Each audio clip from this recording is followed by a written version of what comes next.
جنت کیا ہے آپ قرآن سے پوچھیں۔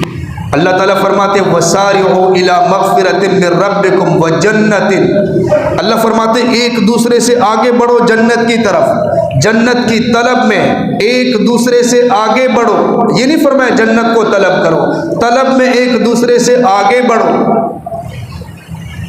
تو جنت کیا ہے؟ فرمایا فَمَنْ زُحْزِحَ عَنِ النَّارِ وَأُدْخِلَ الْجَنَّةَ فَقَدْ فَازَ۔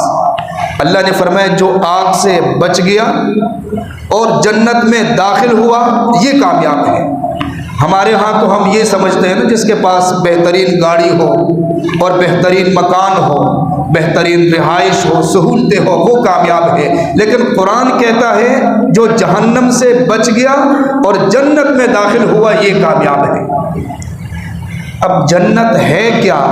آپ قرآن سے پوچھیں تو قرآن بتاتا ہے مثل الجنت التي وعد المتقون، فرمایا کہ اس جنت کی مثال جس کا وعدہ متقین کے ساتھ کیا گیا، فیہا انہار من ماء غیر آسن، فرمایا اس میں صاف ستھرے پانی کی نہریں ہوگی، وانہار من لبن لم یتغیر طعمہ، اور فرمایا کہ خالص دودھ کی نہریں ہوگی، وانہار من عسل مصفی، اور فرمایا شہد کی نہریں ہوگی، وہاں شہد کی نہریں، خالص دودھ کی نہریں، شراب کی نہریں، اور فرمایا کہ بندہ جو چاہے گا اللہ عطا فرمائیں گے، وَلَكُمْ فِيهَا مَا تَشْتَهِي أَنفُسُكُمْ، تم جو چاہو گے، جو تمہارے دل میں آئے گا اللہ عطا فرمائیں گے۔ جنت اس کا نام ہے۔ اب دنیا کے اندر نا جو ہماری جوانی ہے اس کے لیے زوال ہے، ہمارا مشاہدہ ہے، جوانی کا دور، بڑھاپے کا دور اور اچانک موت کا حملہ، مال کے لیے زوال ہے، زندگی کے لیے زوال ہے،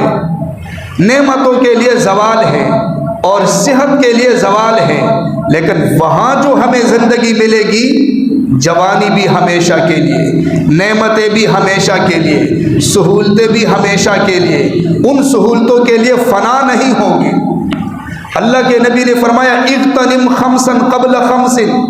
5 چیزوں کو 5 سے پہلے غنیمت سمجھو، شبابک قبل حرمک،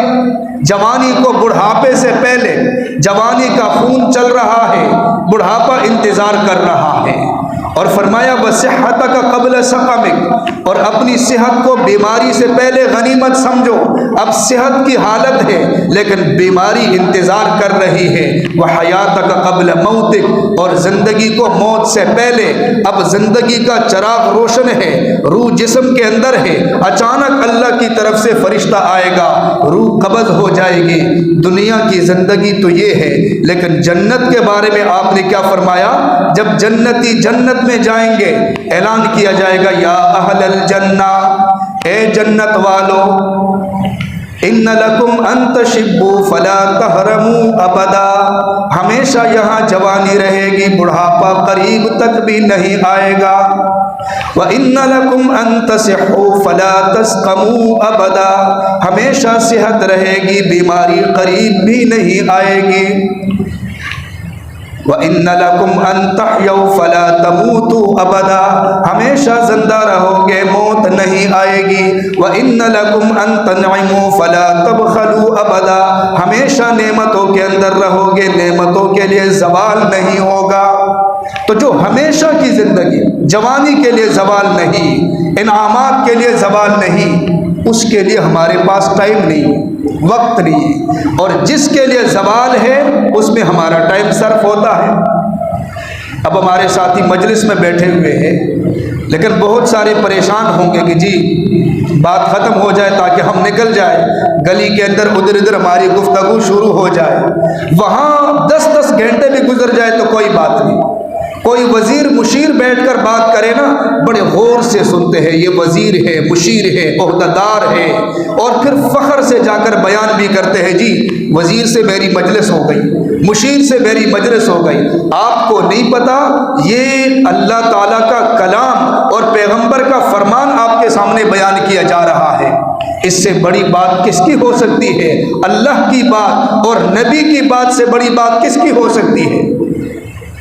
جس کے لیے کوئی زوال نہیں اس کے لیے ہمارے پاس وقت نہیں۔ دنیا کے ظاہری نقشوں پر اتنی محنت ہم نے کی، اتنی محنت کی کہ دنیا کا یقین بن گیا، دنیا کے نقشوں پر یقین بن گیا، آخرت کا یقین ختم ہو گیا۔ آخرت کی بات ہوتی ہے پریشان ہو جاتے ہیں۔ آخرت کی جب بات ہوتی ہے اس کو سننے کے لیے ایمان کی ضرورت ہوتی ہے۔ جب ایمان کا چراغ روشن ہوتا ہے تو بات دل پر لگتی ہے، اور جب بندے میں طلب ہوتی ہے تو بات کا اثر دل پر ہوتا ہے۔ تو ایک طرف پیغمبر علیہ السلام نے جنت کا نقشہ بیان فرمایا، دوسری طرف دنیا کے بارے میں بیان فرمایا، پھر آپ نے فرمایا زور القبور، قبروں کی زیارت کرو، جاؤ قبروں کو دیکھو، ذرا تمہارا کلیجہ ٹھنڈا ہو جائے اور تمہارا نشہ اتر جائے، تمہارا تکبر ختم ہو جائے۔ جب تم قبرستان جاؤ گے تمہیں وہاں بہت سارے لوگوں کی قبریں ملیں گی۔ آپ اگر پہلوان ہیں تو آپ سے بڑے پہلوانوں کی قبریں وہاں موجود ہیں، آپ اگر کوئی تاجر ہے تو آپ سے بڑے تاجروں کی قبریں وہاں موجود ہیں، آپ اگر کسی عہدے پر فائز ہیں تو آپ سے بڑے عہدے پر فائز کی قبریں وہاں موجود ہوگی، آپ اگر حکمران ہیں، آپ وزیر ہیں، مشیر ہیں، تو وہاں آپ کو حکمرانوں کی قبریں بھی نظر آئے گی، وزیر مشیر کی قبریں بھی نظر آئے گی، ایک غریب کی قبر بھی آپ کو نظر آئے گی، کوئی فرق نہیں ہوگا، قبریں بالکل برابر۔ ایک کفن میں لپیٹ کر اس کو دفن کیا گیا، کوئی فرق نہیں۔ اللہ کے نبی نے فرمایا زور القبور، جاؤ قبرستان کی زیارت کرو، دماغ ٹھیک ہو جائے، مال کا نشہ اتر جائے، تکبر اتر جائے۔ حضرت علی رضی اللہ جب قبرستان کے پاس سے گزرتے تھے، ویسے تو مسنون دعا ہے، یا اہل القبور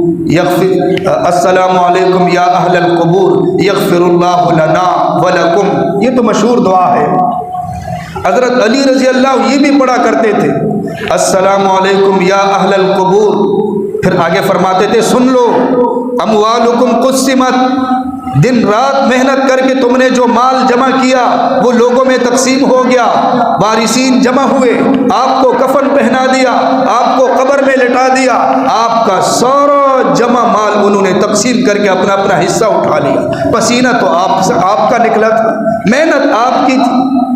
اموالکم قسمت ودیارکم سکنت، حضرت علی فرمایا کرتے تھے جو تمہارے بڑے بڑے محلات تھے جن کے بنانے میں تم نے کتنی محنت کی تھی، بڑا فخر کیا کرتے تھے، لیکن آج تم قبر میں ہو، ان محلات میں کوئی اور ہے۔ نساؤکم زوجات، اور تمہارے مرنے کے بعد تمہاری بیویاں کسی اور کے نکاح میں چلی گئی۔ اولادکم حرمت، اور تمہاری اولاد تمہاری شفقت سے محروم ہو گئی۔ لوگ کہتے ہیں نا میرے بچے ہیں، بھائی بچوں کو میں نے ٹائم دینا ہے، بچوں کا ناز ہے، بچوں کی خواہش تھی، بچوں کی ہر خواہش کا میں نے خیال رکھا، میں بچوں سے جدا ہو ہی نہیں سکتا۔ بڑی بڑی باتیں ہوتی ہیں، لیکن جب رب چاہتا ہے موت کا فرشتہ آتا ہے جدا ہو جاتا ہے، اپنی مرضی سے نہیں، اس کو جدا کر دیا جاتا ہے۔ حضرت علی فرمایا کرتے تھے تم کہا کرتے تھے کہ اپنے بچوں سے ہم جدا نہیں ہوں گے، دیکھو تم قبر میں پڑے ہو، تمہارے بچے پتہ نہیں کہاں اور تم کہاں۔ اس لیے ان سب کے لیے زوال ہے، بقا ہے تو جنت کے لیے، جنت کی نعمتوں کے لیے، جنت کی سہولتوں کے لیے۔ اللہ کے نبی نے فرمایا سب سے بڑا عاقل، شاطر، سمجھدار وہ ہے جو اٹھتے بیٹھتے آخرت کی فکر کرے، جس کی آخرت کی سوچ ہو، اٹھے بیٹھے زبان پر سبحان اللہ، الحمدللہ، اللہ اکبر ذہن کے اندر موجود ہو کہ جب میں یہ پڑھوں گا تو اللہ کے ہاں میرے لیے ثواب لکھا جائے گا، اللہ کے ہاں میرے لیے اجر لکھا جائے گا۔ تو فرمایا جنت کو مزین کیا جاتا ہے، وَتَسْتَغْفِرُ لَهُمُ